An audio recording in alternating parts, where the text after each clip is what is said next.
Football fans, welcome to the January 27th edition of the Positively Uncensored Arsenal podcast. I am your host, Shotta, along with my comrade in arms, Blackburn George, the Ars Blagger. 5 wins, 1 draw for the Gunners from their last 6 Premier League games.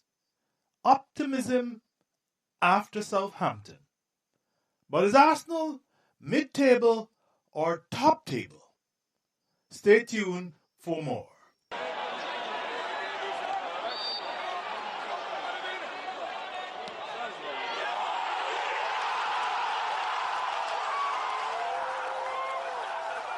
Blackburn George, welcome to another edition of the Positively Uncensored Arsenal podcast. How are you, my friend? Very well, thank you. Everything's on the up. Everything Everything's good. Everything is on the up in the Arsenal garden, it seems, George. We trashed Southampton yesterday 3-0 down in their gaff. We are now 3-1. 3-1. My apologies, people.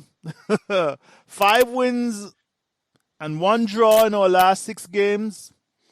14 goals for, 2 goals against. There is finally light at the end of the tunnel. Have we turned the corner, Blackburn George? Well, I think I've said this before. We might not have turned the corner, but we've gone round a bit of a bend. Mm-hmm. A bit of a curve in the corner. I'm not convinced at all, even from last night. But everything is definitely better than it was when we were languishing shortly in 16th place. You have to be positive. You have to think it's better. You can't look at 4 wins and a draw and say that's not an improvement. 5 wins. But you have to 5 look wins, at who George. those wins and the draw were against, how we've played, how they played, and understand that's not a reflection of where we are any more than when we were 16th. It's a reflection of where we actually were. It's difficult to do that because we want to be enthusiastic. Everybody wants to be enthusiastic. But yesterday was a mid-table clash between 2 mid-table teams, literally 11th, 10th and 11th, I think we were at kickoff. Yes. The very middle. The absolute epitome of mid-table, and we shaded it. The score looks like we won at a counter. We didn't. We shaded it.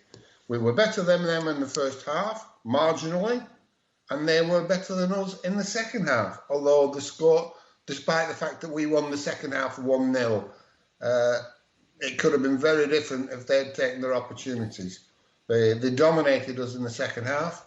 There'll be a few reasons for that. You can say that we sat back and allowed them to dominate us. We sat on the lead. Fine, I accept that argument. But whether you accept that argument or not, the statistics and the reality show you that they were well on top in the second half. Again, you could say, yeah, we took Partey off, we made changes, we sat back. All those things did happen. And they may be very well the reason why we were dominated in the second half. But dominated, we were. So let's bear that in mind, that it was a mid-table clash and we shaded it. Also, we had a stronger team than we played on Saturday against them.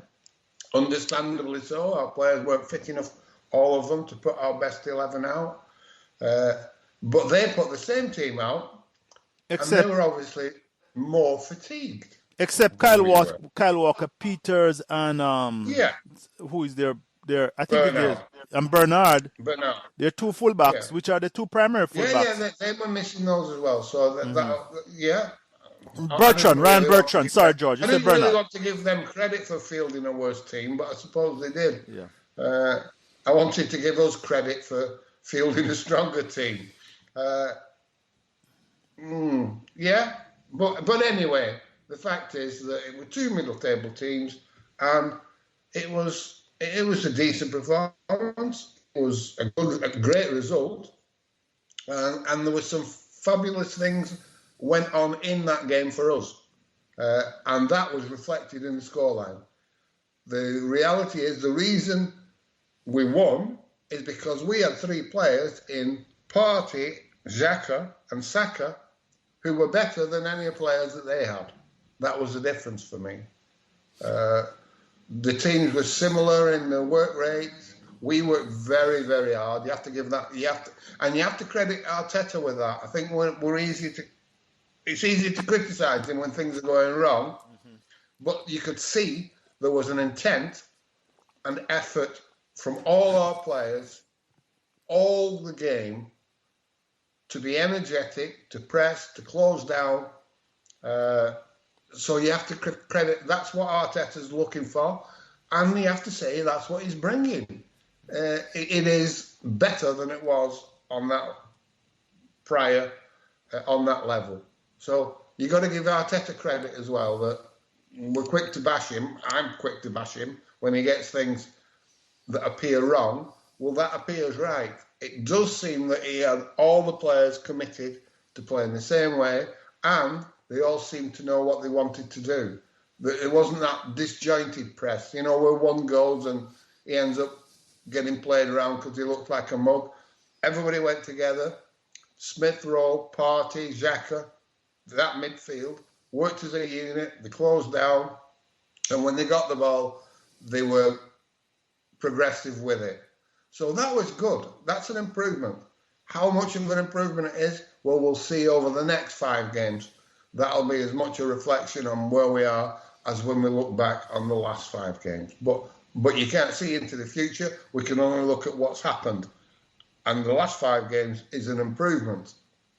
So, yeah, both offensively and attacking wise. George, I know that the Southampton had superior possession of the game, 58%, lots of touches.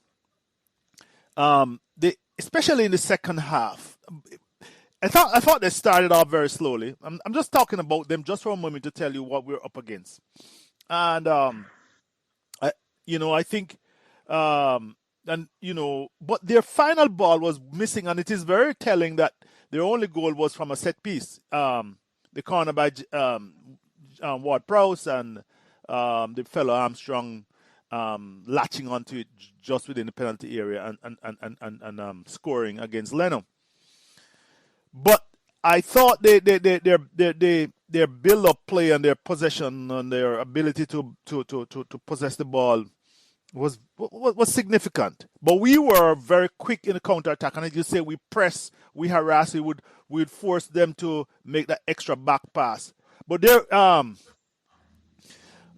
and when we had the ball, in the instances we had the ball and the opportunities we had, we were very, very effective.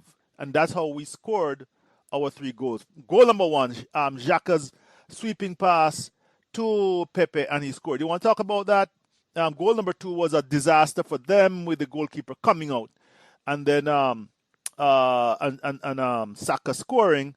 And goal number 3, I'm trying to remember. It was a work of art. That was crossfield pass from Cedric. Right to wrong foot. Right to Saka. Saka taking it and stabbing it across to Lacazette. And Lacazette. And scored. Yeah. Yes. So correct. That was a great goal as well. Very good goal.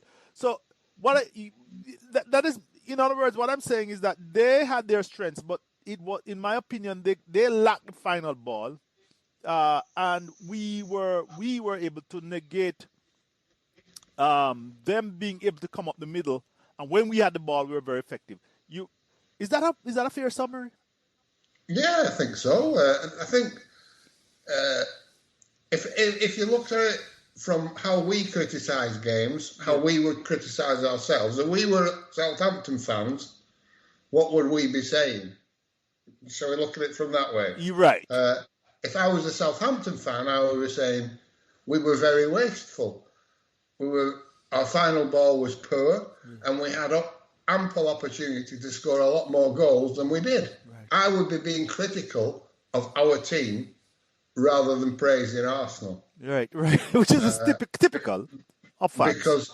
Because they did make good opportunities. Theo had a bad night. Yes. He can be a lot better than that.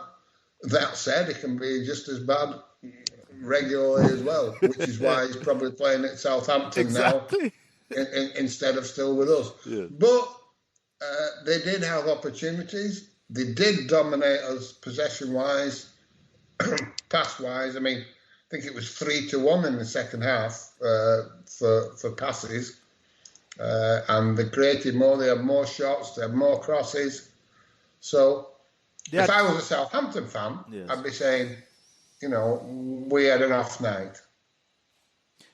I wouldn't be saying Arsenal was dominant with a better team. I'd be saying we've had an off night. And that's how it works, isn't it? We look at our own team. Right, exactly. But I think you've got to be realistic and say, well, how did the opposition play? Did they have a good game? They matched us on work rate and effort. I think it's fair to say. They were working just as hard as us. We can't say we outworked them, if you get what I'm saying. So if that was level, if you say the work rate was level and the organisation was level, why did we win 3-1? We won 3-1 because we had better players than they have, who put into action the tactics and the setup worked better for us than it did for them on the night. And I think it was a fair result. I think we were the best team simply because we did things better than them that score your goals. And that's how you win football matches. Indeed. And we did it. So you can't be critical of us. We can't sit and say, we weren't that good. They were bad and we just happened to score. We happened to score those goals because we put into action, our players were able to do what the manager's trying to get them to do. Score goals and not concede goals. So, but bear in mind, they are a mid-table team and we shouldn't get carried away because that's where we are. We were marginally better than another mid-table team on the night. George, in that regard, talking about our effectiveness, I see you give props to Partey, to Xhaka and Saka. But I think we also need to give a lot of props to Lacazette. Lacazette is our top goal scorer this season. 9 goals, 7 in the Premier League. He worked his socks off. He of course had, opportunities he missed, but when he in regard to being effective, he personifies that just by sheer virtue of the work he put in, and when the opportunity came, he put away his chance, almost colliding with the goalpost on the last ball. Well, he did somewhat collide, so it's not almost. But I think you need to give him props. Yeah, I think so. And Smith Rowe. Smith Rowe had a decent game as well. But so they should. They're good players. But George, I mean, Lacazette is our top goal scorer. You remember a few weeks ago they wanted to send him right back to France. The usual suspects on Twitter. He's our top goal scorer. Nobody comes close. Well, this perception is an ongoing problem, isn't it? Mm-hmm. For me, Xhaka yesterday was peerless again. Mm-hmm. Now that's from memory. I would say I've said in 3 of the last 4 games he's had outstanding games. Mm-hmm. And you look at when he was missing for 3 games. Yes, after they suspended. Yeah. And what happened? What happened during those games when we couldn't play him? It was a nightmare, wasn't it? Yeah, of course. We couldn't. Yes. I think Xhaka and Partey can be put in against any team in the league. But still, we have the core of the Arsenal fan base will tell you that Xhaka isn't good enough. and Partey is world class. Well, for me,